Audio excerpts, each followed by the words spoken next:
Offstage Hang, episode 114. Ray, Darren Lim, KL De La Cruz. Kumusta? Busy. Kailan tayo huli nagkita? Huli tayo nagkita is Lola Amour episode. Pero, you've all been busy the past few weeks. KL, alam ko bagong lipat ka. Lumipat na to Oo nga, congrats. sa Marikina. Kumusta ang moving house? Kapagod, actually. Tsaka nakakapraning kasi yung earthquake lately. So, Ano una mong binili para sa bago mong apartment? bumili kami kurtina.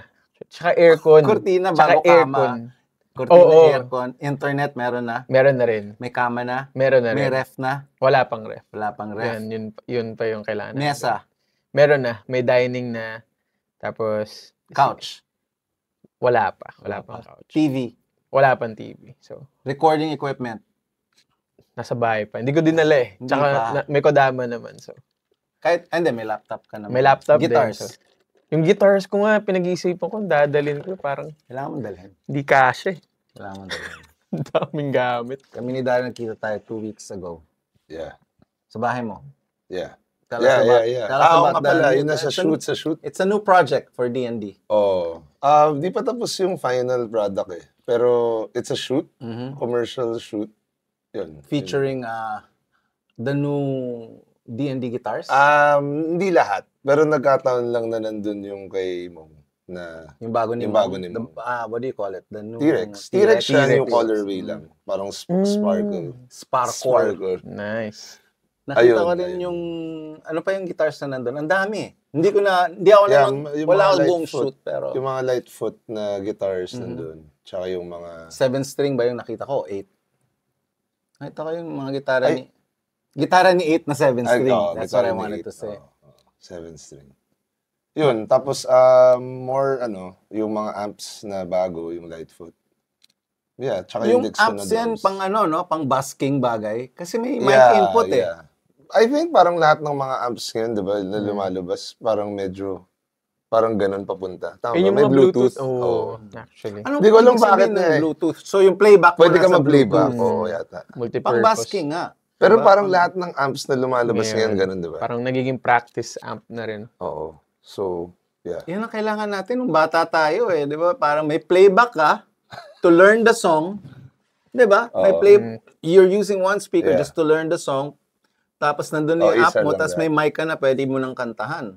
Tapos diretso ka na sa band practice if you have a little setup Dati sa yung bahay. gamit namin, karaoke. Na guitar karaoke amp. na guitar. Sa guitar amp. Kasi may guitar na Dalawa drawing yun, eh, di ba? dalawa yun, di ba? Tapos pwede mo i-record diretso sa tape. Darren, pausuhin mo ulit yan, yung tunog karaoke na Tatalunin mo si Maggie. Oo Si nga. RJ may ganun dati, di ba? Karaoke. Ang dami ko napanood this month, the past few weeks, ang dami ko napanood. Una, si Tyler sa Araneta. Thanks to, binigyan ng ticket ni Rebo sa Gisag. Shout out, Rebo. Tapos, nanood kami ni Chris. Tsaka Biglaan Smashing. lang, Smashing Pumpkins. Anong take away mo sa both? Yung Tyler, enjoy ako, pero mas nag-enjoy yung kids. Kasi sila yung target audience. Parang, nahirapan ako na, parang siya lang pala mag-isa. Ang hirap nung wala kang teammate. Di ba? Kasi Wala siyang mga parang MCs na kasama. Siya lang. siya lang. Live Isipin band mo, ba? buong show, ikaw lang yung nagra-rap. Wala kang pahinga, walang change costume. Usually yung change costume yung pahinga eh. Di ba? Nakita ko si Bruno Mars. Mag-guitar solo yung gitarista niya. Siguro inom siyang tubig, change costume. Upo for 1 minute. Malaking bagay yung Oo, 30 seconds laki to nun, 1 laki minute. nun, oo. Diba? Tapos ito, walang pahinga siya lahat. Tapos mukhang maganda yung show pero nararamdaman ko na na-burnt out siya from touring. Tapos last leg na yata yung Philippines. So uwing-uwi na siya. So, yung energy wala doon? Hindi, Di ba? solid. Tsaka Solid yung energy. dalawang ano 2 siya, nights, di ba? 2 2 nights siya. 2 nights. Grabe. Solid naman yung energy pero yung spiel niya parang I don't know if I want to do this again pero that's what everybody says after 'di ba 2 years of touring or whatever. Diba? Kasi dito sa atin umuwi ka ng tour eh. 'Di ba? Every week Bakit kaya tayo yung last stop niya? usually sa Asia, hindi naman nagkataon lang na siguro sinungkit natin from another country, parang yung last siguro Singapore, tapos pwede ba kami? Parang usually ganun ginagawa. Nung araw, yung mga big tours na dumadaan dito, iniiwan na nila yung gamit. Ah, talaga? Kesa ibalik pa nila sa States. Oh, solid. So, may mahanap ka ng mga spare guitars. Galing si Phil Collins, mga drum set, mga drumsticks, Talaga? sangkaterbang pick, mga Astig. amps. Yung ayaw na nila, kasi nagamit na nila yun eh. Mm. Hindi na nila kailangan ibalik yung iba eh, di ba? Sobrang laki ng tours eh. Mas mura for them to fly out na wala na yung Wala na gear. Kasi, siguro binigay lang yun ng Marshall or binigay lang yun ng DW or whatever. Paano ko yung Pumpkins? Nung first time ko napanood, mga 10 years ago sa LA, Ah, napanood mo na before? napanood ko, pero si Corgan lang, yung original member. Magaling din. Yung LA version, Oo. mga bata yung kasama niya. Galing din. Pero ito, The parang OGs. tatlo silang members na original. Tapos, magaling yung bahista. Pero apparently, anak pala ni Peter Hook of New Order. Pero hindi ina-announce. Parang, iba yung itsura niya from the band. Mukhang goth pa rin, mukhang pari pa rin si Corgan. Nakasutana eh. Tapos, may kinuha silang girl, si Kiki. Tapos sabi ko, ba't kaya kinuha? Ano yung gitarista? Gitarista na medyo influencer, sikat sa social media. So, ba't kaya nila kinuha to? Hindi naman nila kailangan. Grabe yung Galing. energy. Ah. Grabe yung dinadala yung energy nung isang guitar player. Ang difference naman technically, this time, wala silang amps on stage. Ampless setup. Sabi ni Mong, nasa either backstage. Mhm. Pero yung setup nila, ano yun? Yung effects na uso ngayon. IR. Naka-ano sila? IR? Kemper? Oo, hindi Kemper, yung isa pa. Fractal? Fractal. yata. Fractal. Ano yung fractal na? Ganun din. Parang Hindi, IR, mga IR may IR isa pa, may isa simulation. pa eh. Anyway, basta digital na yung effects, Yes, pero yes. pareho mas So, ganun. naka-in-ears. Diretso na yun sa PA siguro. PA system. Diretso. Or sabi nga ni Mong, either may amps Nasa sa likod likod. na naka-mics. Pero recently, galing ako ng Japan, nanood ko yung Ah, yeah. Foo Oo. Fighters. Kamusta? Grabe yung Ilan Rubin. Ah, Napanood ko yung Foos noong 96, 97, Araneta. Napanood ko rin sa Singapore. Mga 10 years ago din. Taylor Hawkins na. Yung una, original members yun. Si William Goldsmith sa drums. Tapos si Taylor Hawkins, sobrang lupet, di ba? Tapos grabe yung Ilan Rubin. Si Solid. Ilan Rubin napanood ko dito with Nine Inch Nails Oo. sa Araneta. Grabe na siya doon. Pero iba dito sa Foo Fighters. Yung Foo Fighters, walang click, walang backing, rock lang, naka-monitors, naka-amps. Tapos, hindi ko akalain nagagaling pa sila. Ah, talaga. Bago yung live arrangements, tapos may dinadala yung Ilan Rubin, magaling kumanta. Siya nag-backing. Yung backing niya, nandun siya sa taas. Kanya yung taas. Mm-mm. Na usually si Dave sa taas, nakastack yung iba sa baba. Eto, hindi masyado nahihirapan si Dave kasi kukunin niya yung taas. Tapos tama yung kantahan. So, di ba? Kasi magaling siyang singer. Eh. Magaling nga. So, magaling din siya mag-drums. May parang yung mga obligado ni Taylor, tinutugtog niya. Pero yung iba kanya na. Lalo na yung mga open jam nila na ending or intro. Grabe. Grabe din. Parang napanood ko yung YouTube clip eh. Parang mas nagka-energy yung Foo Fighters. Parang bagong energy. Bago. Iba rin. Parang masaya. Masaya. Buong set nakangiti lang si Pat Smear. Tapos parang yung setup rin ng band, parang mas maliit yung... Mas compact. Oo, mas ano sila. Baka din dahil sa stage, yung nag-open Japanese band Beaver. Mas nakakatawa. Magaling yung, Magaling. yung punk band ng mga babae. Tama ba yung sinabi ko? I-mute mo na lang. Mali. basta galing din nag-open. Tapos tumugtog kami ni Shinji gusto ni Shinji tumugtog. Sabi, tugtog naman tayo. So gumawa kaming fly rig. Nag-squid 9 kami sa Tokyo. Shout out, Japan. Ayan. Astig. So, yung pinagkakaabalahan ko. Pero excited na akong tumugtog ulit dito sa atin. 1 week lang naman. 1 week. Ikaw, KL, kailan next gig mo? Kalimutan ko eh. Kung anong date. Hindi ka ready, KL. Ano ba naman ito ngayon? Wala pa. Alam ko wala pa. Wala pang final dates. Okay. Yung mga tugtog ko. Recording. Sinong nire-record mo ngayon? Marami. Ikaw, Sandwich. Oo nga, bago kami umalis, no? Nag-guitars tayo. Yeah. Iba-iba eh. Iba-iba rin yung May bagong album, yung Sandwich. Yeah. Pero slowly nire-record kasi hindi kami makumpleto. Mm. Parang nagbakasyon si Maps, tapos nagbakasyon ako. Tapos I think si Mong is leaving with you Next week. next China. week sa Well, China. 3 days lang naman. Okay. Pero yung 3 days na yun, wala na yung parang week may namin interference. Hindi ka na pwedeng mag-record nun eh. Anong pakay nyo? More talking with the suppliers, ganun, para ayusin lang yung mga problema. Like usually, yun, troubleshooting para lang maganda yung quality palagi. Ganun. This episode is brought to you Yeah. by Likhang Likhang Harina. Harina. Salamat sa kape. Thank you, As Madam Jana, always. sa kape and introduce our next guest. Yeah, so yung next guest natin, for me, one of the up-and-coming na malulupit na singer-songwriter. He reminds me of Lainey na John Mayer vibes. Tapos, yun, nung una ko narinig yung kanta, parang meron kang, sa Spades ganun din eh, yung parang, for some reason, parang familiar siya pero bago siya. Tapos gusto mo na siya kaagad. Ayun, so yun yung experience ko listening to his music. And then yeah, I've worked with him sa guitar. We made the guitar before. Sobrang stand-up guy, tsaka very humble. So for episode 114, our guest is Zach Tabuldo.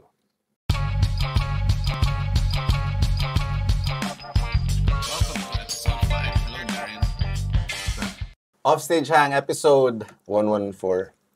Welcome to the show, Zach. Thank you, sir. Thank you for having me. Thank you, guys. Kumusta? Okay naman po. Anong bago mong pinagkakaabalahan sa music muna tayo? Music Dami muna. natin kwentuhan kanina. Okay. Sa music muna. Now, actually, sir, nakaano ako ngayon. Medyo chill gaming ako now. Kasi parang after the pandemic, parang kilala ko na nag-release every month. Tapos, doon ako nakilala eh. Parang batang lagi, puro release. And then, now it's like taking my time also kasi we're doing plans for outside of the country. Kakasign ko lang din po sa label in the US, Mercury Records. And then Who's in parang Mercury? Yeah. Who's in Mercury, sila Post Malone, big names Namit po. mo na si Post Hindi Malone. pa. Pero ano po, same people that handles Post Malone, sila Noah Kahan, I think, and a lot more artists. So yun, parang now pa parang tinitake yung time with that project-ish. And Ano yung label mo dito? UMG ba? Dati? UMG Philippines. Until now, UMG pa rin. So parang, how does it work pag ganun? So it's like connected. So UMG kasi is like, they have a lot of branches kasi in the world. So different labels, there's sub-labels. Tapos parang, while I was in UMG po, dun na-connect yung Mercury. And then Mercury saw the things that I do, ganyan. Tapos naging interested sila. And then it was a while din of going back and forth. Na parang ano ba talaga yung pinaka-okay sa akin. Kasi syempre, medyo madugudan when it comes to labels. So pag Mercury, are you supposed to release in English o Tagalog? English or are you required? Parang Bad Bunny kasi. Hindi naman Kahit pwede. ano. Well, actually, I don't know how it works. Ano po, now parang pag sa Pinas siya, mainly, yung typical things na ginagawa ko po. And then, pag sa US, especially now, parang first sets of songs. So, gusto nila i-prioritize yung English muna. Para mas maintindihan lang ako ng market doon. Are you writing with that in mind na for this album is for Mercury or this one's for the Philippines? Now po, kaya ako Mindset. nag-chill din. Kasi parang ngayon ko po ginagawa yung album din also. So, back and forth ako sa LA or nasa studio lang po ako. So, parang now, siguro pwede ko naman sabihin, parang nauumpisahan na yung album. Saan ka nagre-record? Dito o sa LA? Depende po. May mga songs na dito. Tapos, meron sa LA. May producer sila inassign sa Mercury? Meron po. Pero ano siya, parang co-produce kasi po ako rin nagpo-produce and mix and everything ng songs ko. So, para siyang collab ngayon. Tapos parang may natipuhan akong producer. His name is Isaiah Tejada. Tapos siya yung, dami na niya na rin po nagawa. Siya yung gumawa ng songs ni Zayn recently, nila Jisoo, yan. Tapos ano yan? American siya or I think he's half din? I think he's Mexican. He's Mexican ba? Or I think so, yeah. Yeah. Sounds Japanese yung last name niya daw. Tejada. Actually, pwede Pwede Mexican. Pwede Pinoy eh. Pwede rin. H Pinoy yun eh. Marami. Tejada. So speaking about, talking about yung songwriting. So early on, how did you find your instrument? Kumbaga yung guitar and yung voice. Paano mo na figure out na, okay, I can do this? Actually, wala po masyadong nakakalimutan. Nag-start talaga ako with the guitar first. Yun yung pinaka ginawa ko before, like covers. Nag-cover ako sa Facebook. As a kid, parang mga nasa 9, 10 years old ako nun. Tapos, What songs were you covering? mixture po kasi si Papa, mahilig yun sa alternative rock. Tsaka mga hip-hop before. So mga inaral ko dati, mga Honestly ni Haram Scarem, mga Vertical Horizon. So doon ako lumaki. Tapos yung mom ko, lounge singer po siya before she passed away. Mga kinakanta niya naman, more of R&B. So may background siya with Alicia Keys, ano pa ba mga pinapakinggan ni mama nun? Standard. Mga standard R&B stuff, pop stuff before. Tapos, yun po yung kinalakihan kong music. So now, parang, when I was doing covers, parang it's a mixture po of the new songs nung time na yun and the songs before. Actually, kaya parang pag pinapakinggan ko yung songs niya, parang may feeling na parang narinig, alam ko to. May pinch po. Pero bago siya, parang ganun. Pinakinggan ko parang ang active nung 2023 eh. You released like 2 albums in 2023. And then I figured you probably toured tapos recently na lang ulit. But those 2 albums, I heard the first album, parang iba-iba rin yung tunog. Who produced your songs? Ikaw lahat? Ako po lahat. How did you get into music prod? Yun po. So after, like a few years after doing covers, yun po wala masyadong nakakaalam nun. Feeling ko parang first time ko sasabihin to din-ish. After doing covers, parang a few years, nag-start po ako maging interested sa prod. So parang nag-search na ako sa YouTube, ganyan. Hanggang sa marami akong nakatrabaho sa industry, like sila Sonic State Studio, sa Project 6 ba? Parang yun yata yung studio na. Sila Jonathan Ong. Tapos sila Not, sila Chris Anthony Vinson, rest in peace. Si Not po yung pinaka nagturo talaga sa akin sa knowledge ko ngayon with production. So, Do agad. Anong year to? Siguro pa mga 2013, 2014 ata. Anong do nila? Pro Tools? Noong time na yon, ang pinaparal sa akin ni Not, Reason. Oh. So medyo, Look at that! so medyo na ano ako doon. It's in my blood! Medyo nung una po parang, kasi as a kid na wala talagang anything knowledge at all. Parang, well to. Kasi nag-start ako Audacity. Yung mga free lang. Tapos nagka-crack pa ako. Actually, medyo ano to, pero yung mga hits ko po, mga galing sa crack. Okay lang yan. Mga first years, yan, mga abang buhay. Lahat Tinuro yan. mo to kanina eh, before we started rolling. Yeah. Ito yung una kong do. It's a tape Sheesh. machine. Grabe. Nice. It's a tape machine. Kasi wala namang computer. Wow. 110 pa, oh. Kasi sa 110, Amerika ko oh. binili. First tour namin sa States, binili ko sa Solid. Amerika. Dami ko din na nagawang albums dito na i-demo mo eh, di ba?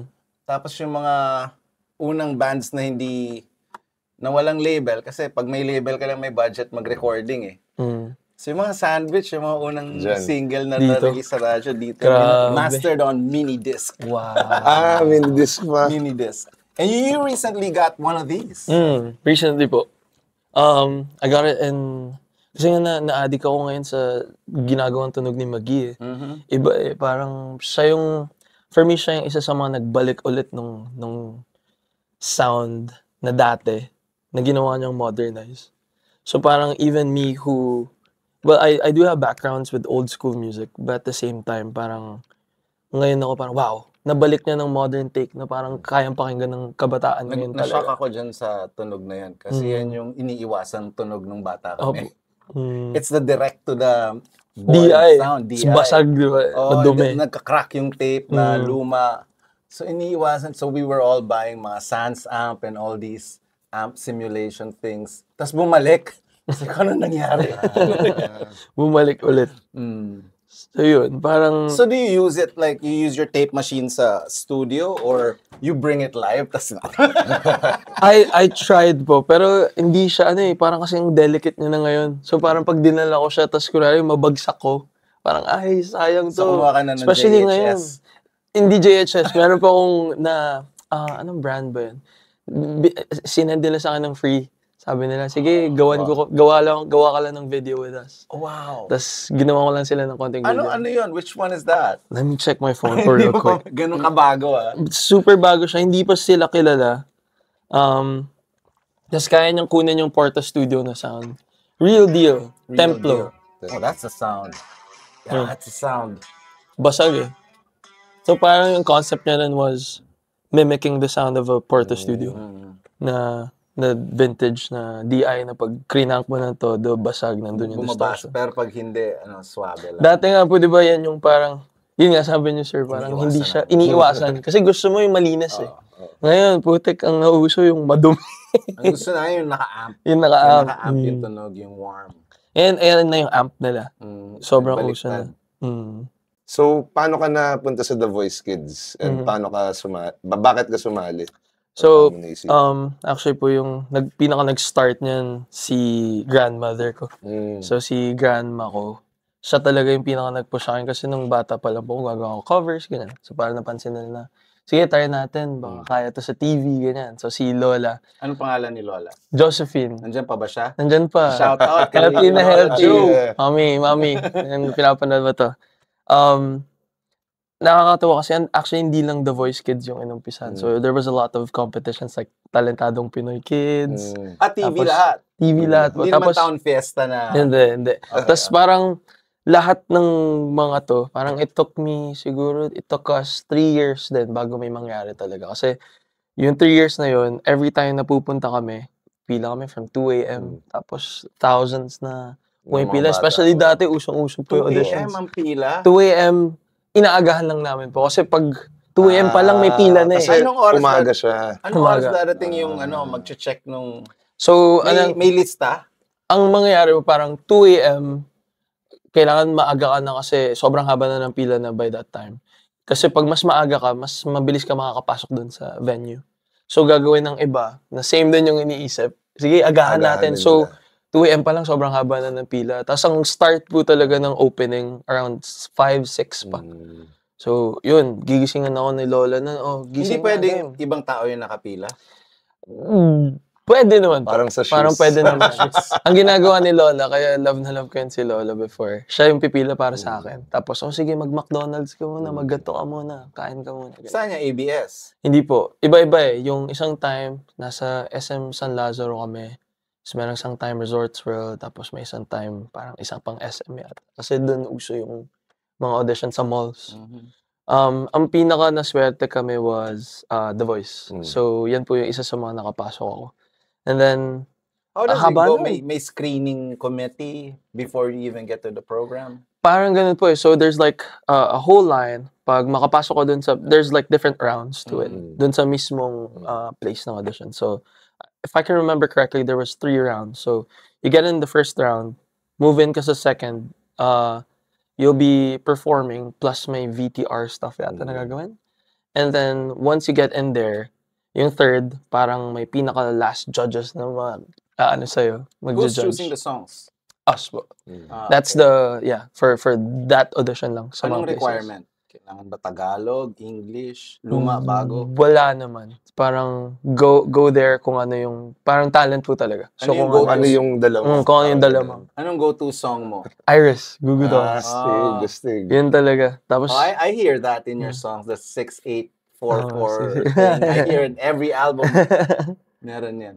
There's also a track for your Lola. Intro ba yan? Is that one of the intros? So si Lola talaga yan? Yes, siya po yun. Dinadikit ko sa kanya yung third Times the Charms na album. Tapos sabi ko, naalala ko pa yun, sabi ko, Mami, ano ka naman, padala ka naman ng voice note sa akin. Bakit? Para saan yan? Para ba yan sa TV? Tapos nung nagano siya, nung una, inaartehan niya pa, apo ko, sobrang bait-bait mo. Sabi ko, Mami, hindi ganyan. Ang pangit pakinggan. Ang sagwa. Dapat yung natural lang. Ganyan. Tapos hanggang sa ginawa ng ate ko, para hindi obvious. Parang sinabi niya, may pinagdadaanan si Zach. Si ate, naglabas ng pang-record. Tapos hanggang sa natural yung kinalabasan, which is yung kung ano yung nasa album. Yeah. Speaking of pinagdadaanan, magkaiba yung kulay nung dalawang albums mo sa 2023 ba yun? Opo. Parang one is even lyrically and musically dark yung isa, parang very happy. Very happy. Paano yung process niyan? Sabay mo ba ginagawa yan, tapos you just decided to make it 2 different albums? I think the second album po was more experimental talaga. Kasi after the first album, ang una kong mindset kasi was, I produced everything, whatever. Parang ayokong ma-stuck dun sa isang sound na meron na. Kasi po after that first album, yung tendencies ko was, kasi yun yung nakasanayan ko, yun yung nag-work sa tao. Sabi ko, sige, ito yung gagawin kong formula. Hanggang sa, sabi ko, sa sarili ko, parang, shit, parang lahat magkakatunog na. Parang hindi ko to trip. So, ginawa ko po, to break the ice, naging very experimental ako sa second album na medyo nasobrahan yata kasi nung time na yun, nagpakulot ako. Kinapture ko yung Motown na sa damit. Pag malam mo nakita nila, naging meme pa nga ako nun kasi ginaya talaga namin yung damitan ng Motown, ng 80s music, 60s, ganyan. Tapos, ginawa ko po nun yung, the album is more of mixtures of that era of music, 60s to late 80s, I think. So parang may mga Motown nga, it's more of blues, more of funk, Michael Jackson, mga ganun. Tapos ginawa ko pa dun sa album cover, parang Spider-Verse siya. Pag tinignan niyo yung album cover niya, parang nakabaliktad na different artists na references, pero mukha ko. So mukha ni, damit ni Michael Jackson, nakabaliktad, damit ni ganito, damit ni ganito.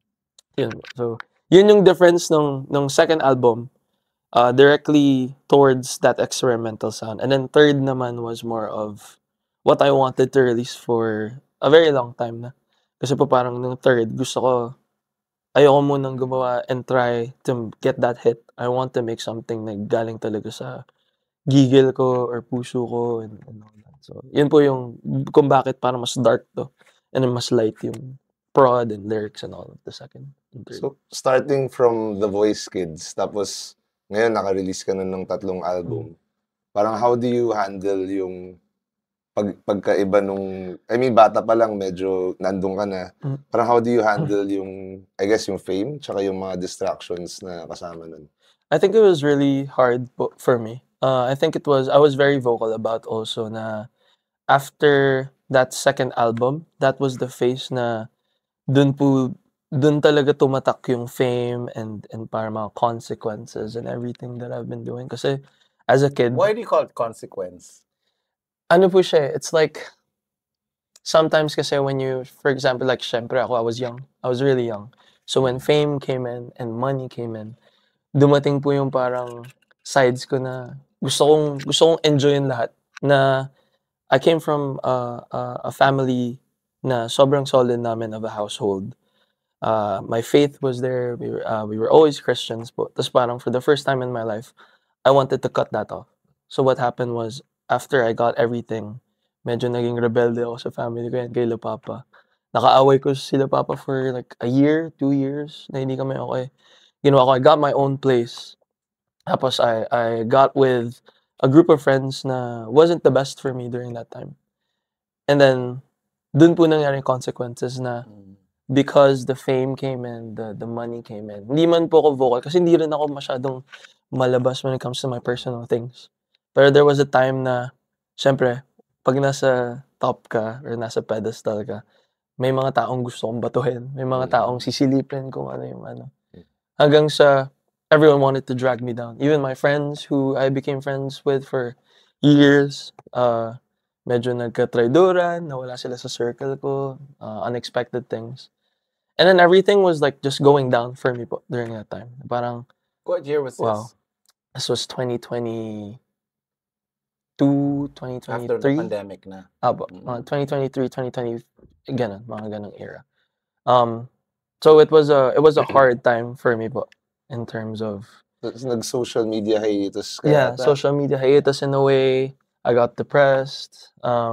Everything was really bad until I found my spark again in a way. How? I got my spark again because of my faith. I went back to my faith. That's what really happened. Nangyari kasi nung napariwara ako with everything. Naalala ko yun eh. Si Papa sabi sa akin, ano bang purpose mo dito? Ba't ito yung ginagawa mo in the first place? Kami po kasi ni Papa, meron talaga kaming purpose ever since the first album, ever since anything at all happened in my music. sabi namin ni Papa, we wanted to make worship music at the end, that's the end goal. Na I wanted to get to the top para pagdating nung top na yun, kahit papaano I have something to hold on to na pwede akong pakinggan ng mga bata. Kasi Christian music isn't really listened in the world. Kasi para siyang ano eh, bado yan, Christian May- music may yan, ganito stigma, yan. So it's parang the may ganun. stigma eh. And it's been a thing talaga for a while. Even, di ba, ang daming artists na nag-try and walang nakikinig. That's because, for me, parang you have to be something really strong in terms of your following in order for, I guess, for some people to, okay, ito pala yung words ni God. Ito pala yung ganito.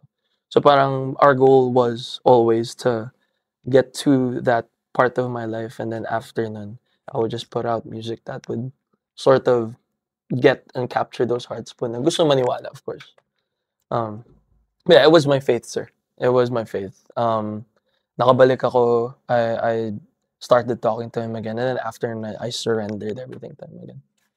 And then, parang now po, this is like probably one of the happiest parts of my life.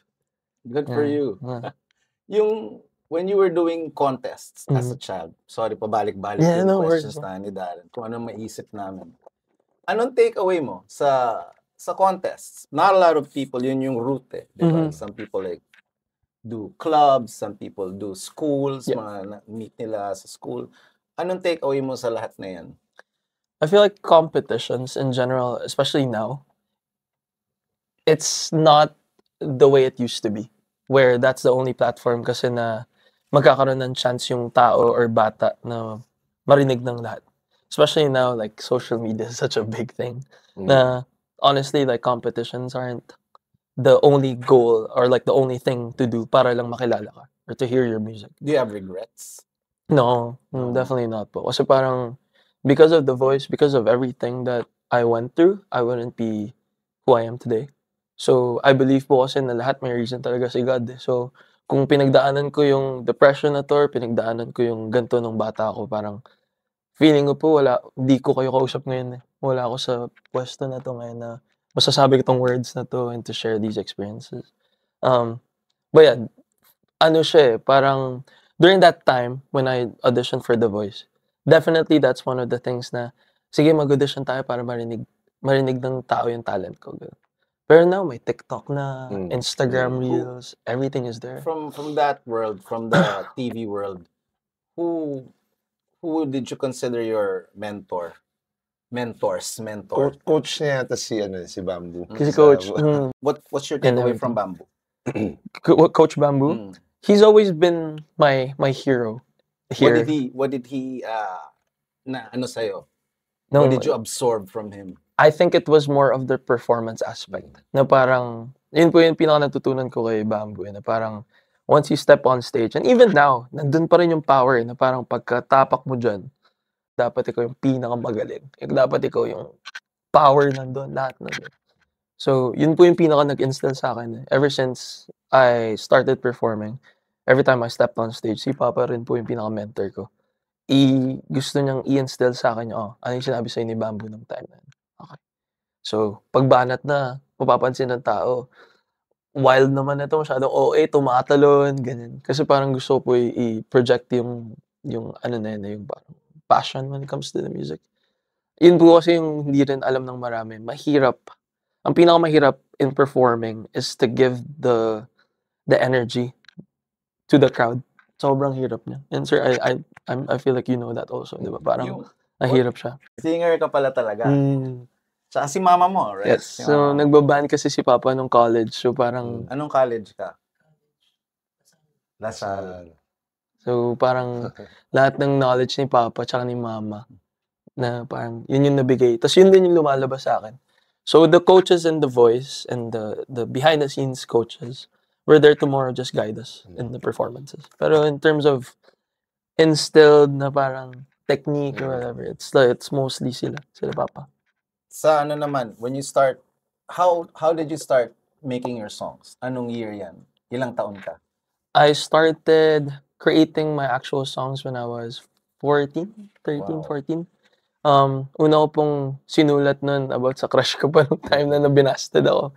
Tapos si Papa sabi sa akin, "Okey ano yung sinusulat mo?" Naalala ko sinulat ko pa siya sa isang booklet ng isang Chowking na book. Kasi yun lang yung meron ako tapos pencil. Tapos sabi ni Papa, "Oh, sige kunin mo 'tong gitara." Eh, marunong na po ako mag-gitara konti Na kay lang. Boss Toyo na daw yung Chowking. Tapos ano siya, parang very cliche love. Tapos yun yung mga una kong nasulat. And then, after, just going back to it, sir, parang after the covers and after this first song, ang pinaka, siguro for me, nag-excel yung production skills ko was when I worked in LA. So, when I was 15, 16, because of mga tinuro sa kanila, not, biglang may nakadiscover sa akin na parang recording, gumagawa sila ng demos for artists. So, what they did was, everything was online. So, sabi nila, we saw your covers, we saw how you did your stuff. Gusto namin, So ikaw your yung covers gumawa. were fully produced? Yes, ish. Oh, So parang okay. ginagawa ko pa parang looped. So naka-loop lahat. And then during that time na pumasok sila, di pa kami naniniwala ni Papa kasi sabi nila, "Oh, we want you to produce a demo or like produce or like demo some vocals for this artist." So naging ghost producer, ghost writer po ako for them. For international artists? Yes, for 2 Wow. years. That's for 2 years, 3 years. That's I think their name is After Platinum or something. Parang local scene sila. Dapat So hindi na-crack yung software mo by that time, ha? doon po ako nakapag-invest na. Doon ako nakapag-invest. Okay lang, struggling artist Yes, ka. yes. Binabayaran. But what do you use now? Now po, I go back and forth with Pro Tools and Ableton. Ableton. So Ableton na po yung pinaka naging go-to production. Ano. Pag mixing, Tapos Pro Mixing Tools. master Yeah. sa Pro Tools. Nakita ko sa Instagram yung setup mo. You have that like big screen na curved. Hindi ba mahirap yung curved? Mahirap po. Inano ko na yun. Tinanggal ko na yun. Okay. Ano lang siya, yung nakita nyo pong studio that was parang temporary setup lang. Okay. What do you use na? Double screen or single screen? Right now po, use my laptop. Actually, sir, as we talk, kaya stress ako kasi nasikaso yung bahay. I bought my first property. Oh, Nandun yung congrats. pinaka-dream studio ko. Tapos parang na nakaraan lang. Sa inyo ko muna papakita kasi. Oh, wow. Ito na yung pinaka. May lighting pa at carpet. Yes, naka full Patingin, setup. walang screen. Wala pa. Ang galing, Wala makita pa. kay Darren. Speakers Wala pa pa. lang. Speakers pa lang. Oh, and, wow. Solid. Tapos nag-invest na ako sa mga pang outboard gear ko for mixing and mastering. What did you get? We were gonna get nerdy ngayon. What did you get? Dami akong binili nung nag-Japan. Mostly, bumili po ako ng mga analog summing mixers Okay. for mixing lang and mastering. I bought Chandler Limited ng mga gear also. So, pasok palabas, meron mga analog Yes, gear. lahat analog. Wow. So, it's like hybrid talaga. So, lahat pinapadaan ko sa, yung muna yung sabihin pero papadaanin ko sa mga transformers ng API. Ayun, sinabi ko na rin. So, yun. So, doon po ako nag-mix. Pwede And then, naman nila gayahin, hindi pareho yung hindi, gusto ko kasi i-surprise si Magic, yung tech ko eh. Sabi ko sa kanya, hindi ko muna ipapakita yung setup ko. Tsaka magugulat Ano siya. yung plan mo sa studio? Are you gonna record just yourself or are you gonna record other artists? Do you plan to produce? I for produce other- also for others. Pero now po kasi yung pinaka-focus nga was to make the next sets of music. Pero now po may back and forth din with some artists na may nasulat ako for this person. Sige, game. Wala ako sa studio. Like recently po, ang parang recent na work ko was with Kaya. It's a girl group. I wrote them a song. It's like a hip-hop pop song naman. Ano naman yung tingin mo sa OPM scene today? Like, parang, I think may parang resurgence rin ng maraming mga batang bands, di ba? So, are you excited or are you hopeful for the scene? And what do you think about it? I'm definitely hopeful po now. Especially now. Kasi parang lumabas na yung, I would say, parang talent ng mga bata talaga now. Compared to a few years ago. Kasi now, like, everyone can produce their own music. Everyone, they don't need na... Because of the laptop? Yeah, the laptop. So, parang lahat kaya nang gumawa. Kahit nga sa phone, nakakatapos ng song. Tas, like, there's this kid also kahit sa ibang bansa, si David. He does everything in garage. What's the app? BandLab, I think. So, it's a phone BandLab. thing. So parang you can do your music there. You can record with the earphone mic. He's been here. Talaga? I think so. I think he's been He's here. been here, right? Parang last year lang. Sa parang Wonderland, ganyan? Or- No, As in solo Did concert? a solo show. I Yeah. think nagpo-promote ng album. Ganun. Speaking of tours, one of your first tours with a common friend natin, Yeah. si Reese, si Kicking Yes. Pig. Shout out, Batas, Reese. what's up? How was your first tour Naku, outside of the country? ayoko na umulit niyan kay Kuya Riz. Nabayaan ako niyan. Hindi, joke lang. Ano yan, si Kuya Riz, we really enjoyed the first tour. Marami akong utang dyan December kay Kuya. With Deck of. That was my first US, Canada? Nag-Canada na. US pa lang na. US tour. Yan yung pinaka-first. And, parang ang sarap din sa feeling, especially now, parang realizing things. Parang, ang ganda lang sa feeling na nag-start ako with people na hindi sila homegrown, pero parang yung feeling kay Kuya Riz para kasing tropa sila from before. So parang kahit pa paano, everything was smoother. Then, kunwari, we had another producer who was just mainly for work. Parang ang hirap na, syempre, bata pa po ako noon, wala pang experiences masyado. Sumalang ako sa ganyan, parang nakakabigla. So parang sila Kuya Riz kasi very family.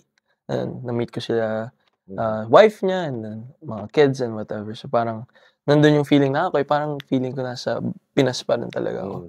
Sa Pilipinas kasi, when you play outside of Manila, nandito ka na the next day. So, babalik ka na. Yeah. Sa ibang bansa, you have like 5 extra days. Anong ginawa niyo? Anong ginagawa niyo during those extra days? Pag no work, we usually just, I think every brand goes to Guitar Center, look at gear, magsistay doon for hours. Did you buy gear? During the first tour, hindi pa. Nag-iipon-ipon pa. Tapos, parang ng second tour yun, medyo... Ano mga binili? Alam mo na may listahan ka na yan. Gear pa din, pa rin po, pang mixing pa din. So, marami mga preamps and all. Nagsa-skateboard daw kayo eh. Nang gabi. Nalala ko yun. Nagsabihan ako ni Kuya Riz na, sabi niya, "Hoy, sira ulo ka, huwag kang mag-skate ng gabi, yari tayo niyan." Kasi parang, addict kasi ako sa Spider-Man. So parang nung nasa New York ako, first experience, sabi ko, parang gusto ko magpaka-Spider-Man. Nagsiskate po kasi ako before. Skate ako sa New York, parang mga 12 a.m. Tapos ang problema, yung pinagstayan namin, nasa Queens kami yata. So, ganong oras, tapos nasa labas ka. Puro Pinoy naman ang Queens eh. Pwede yan. May Jollibee doon, diba? Pero merong isang time talaga, nagsiskate ako. Tapos biglang parang may mga grupo ng black guys sa isang street. Sumipol, tapos sumisit-sit. Nilis ako talaga. Sabi ko, bahala kayo dyan. Hindi na ako tumingin, tuloy-tuloy na lang ako. Tama yan. Scary. Pero, ayun, nakakatawa din kasi during that time, kaya malaki rin po utang na loob ko dyan kay Kuya Riz kasi kung hindi niya kami sinuportahan with the label stuff, hindi po ako masa-sign sa Mercury. Kasi during that first tour ko, that was when the opportunities came na Capitol Records want to meet you, Mercury wants to meet you. Tapos during that tour, sabi naman kay Kuya Riz, punta kami sa gantong label. Sige, game yan. Tapos, nandun siya to support. So, yung second tours mo, did you buy guitars? Ano yung latest mo? Favorite guitar mo ngayon? Ngayon po, nag-switch ako sa puro ko Japanese na mga vintage talaga? guitars eh. Taisco. Si Suya nakaganon din yata. Oo nga eh. Iba yung feel niya, yung warmth ng tunog. Tapos yung ibang taste ko ginawa ko, pinabaritone ko din.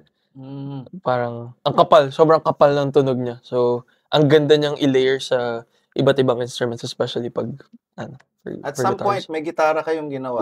Yes. Isa, one-off lang ba yun? One-off. For now, one-off. Yeah. Baka kailangan nyo nang gumawa ng production ng production. model yan. Na Baritone niya. Oo nga, Pwede. baritone. Ang ganda din nung design na yun kasi I was very hands-on with it also with Darren. Tapos, naalala ko nung first na nakuha ko, sabi ko, wow, nakuha nila agad yung look and everything. Patingin, I haven't seen it. Do I have a photo? May picture ba kayo? I'm sure if Let me check. Ginamit ko siya in one of my few... Ginamit siya ni JK Labajo when we were on stage. During that time po kasi yun yung ginamit kong guitar, yung signature na yun. Shake ang kulit nun eh. Makulit talaga yun. Raulo yun eh. Eto siya. Sabi ko sa kanya, sige, ikaw, Malalagay mo yung KL sa screen, yung gitara. Oo. Kaya ni KL yan. Tinatry ko na. Ayan, ito siya. Anong shape? Di siya masyado kita eh. Sige Pero lang, para siyang- kwento mo na lang yung shape. Parang Telecaster Yeah. yata yung shape niya. Tele shape. Tapos Ano may yung mga different headstock? pickups.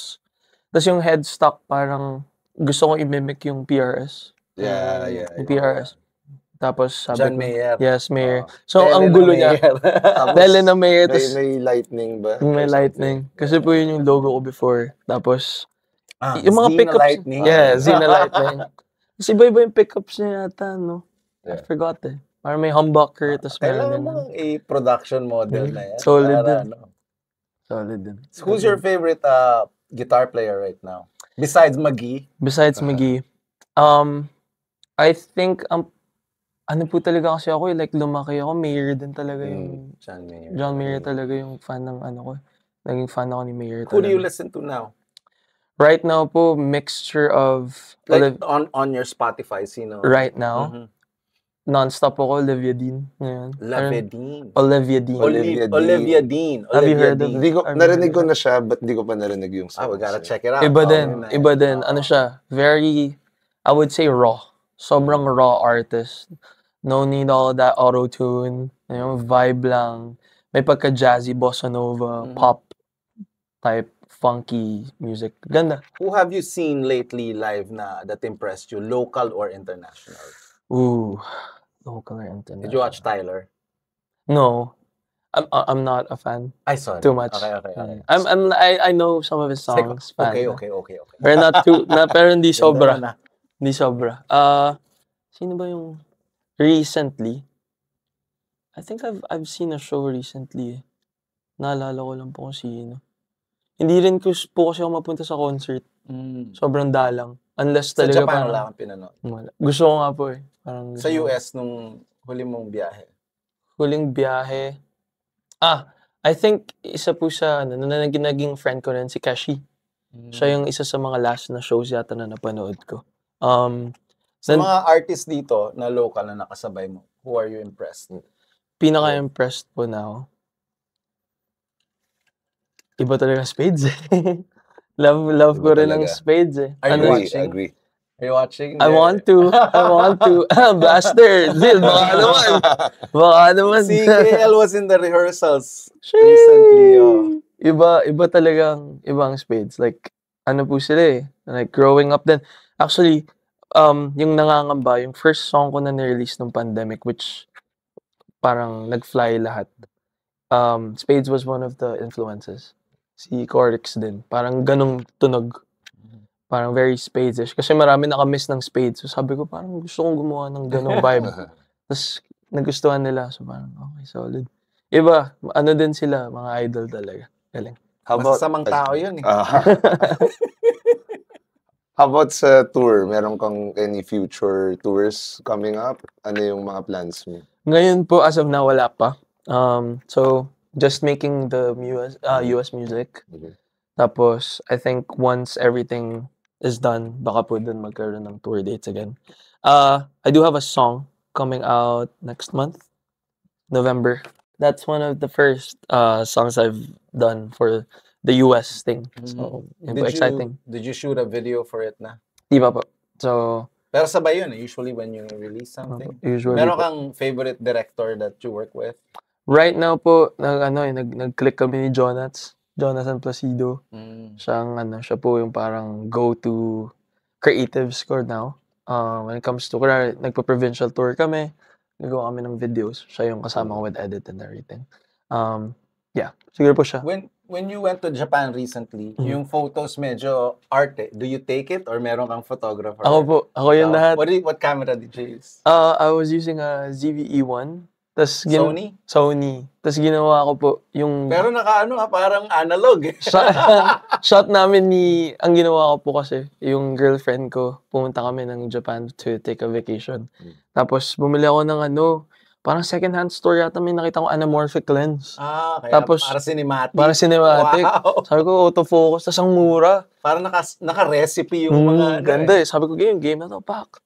Tapos nag-S-log lang, tapos nag-color grade ako. Ganda. Sa post mo na ginawa. ako, post na. Ganda. Post Malone. Post Malone. Yeah. Oh, tanong sa akin lang, like, maybe last question. Yeah. Any advice, like, parang veteran na rin, ang bata mo pa, pero parang veteran ka na sa industry. Di ba? Parang, may advice ka ba sa mga kids na gusto want to pursue that path? For me, I think one of the only things that you can really do is to not stop talaga. Kasi there's a lot of kids, especially now na parang, kasi I'm recently po naging coach din ako sa The Voice, which is big turn also. Kasi started in The Voice. Full circle. Full circle. Tapos parang, ang dami ng bata na parang, paano po ako magre-recording? Wala po akong recording na gamit. Paano po yung ganyan, ganito? Nung time, and I know a lot of, yun nga po kanina, di ba, ang pinang-record mo before, sir, naka-Porta Studio ka. Wala ka namang gadgets na, di ba? Walang anything. Kung ano yun nandyan. Yun yung pinaka-lesson eh. It's like, kung ano yung nasa harap mo, that's your channel. That's your resource to create whatever you want. Walang excuses when it comes to creativity. Kung gusto mo talaga gagawin mo yan. Doesn't matter kung may gamit ka or wala. And to never stop. Yun talaga. Kasi, if I stopped after The Voice nun, sabi ko, talo na ako. Umabot lang po ako battles nun eh. Iyak ako, sabi ko, wala na. I wouldn't be here today with Sir Raymond, the legend. Of course. Diba? Ako, last question ko, what are you going to call your studio? Because this one's the Bermuda Triangle. Bermuda Triangle, ang ganda ng Bermuda Triangle. Ikaw, what are you gonna call your studio? Hindi ko po alam. Parang hirap nun, sir. Kailangan ko pag-isipan yan. Pero, ano kaya? Wazak Studios. Okay. Wazak Studios. Pwede yan Thank you for coming out to our podcast. Thank you, sir. Thank you so Good much. luck to you, your new record and your future tours. Salamat po. Thank you. Thank you for having me, guys. Thank you.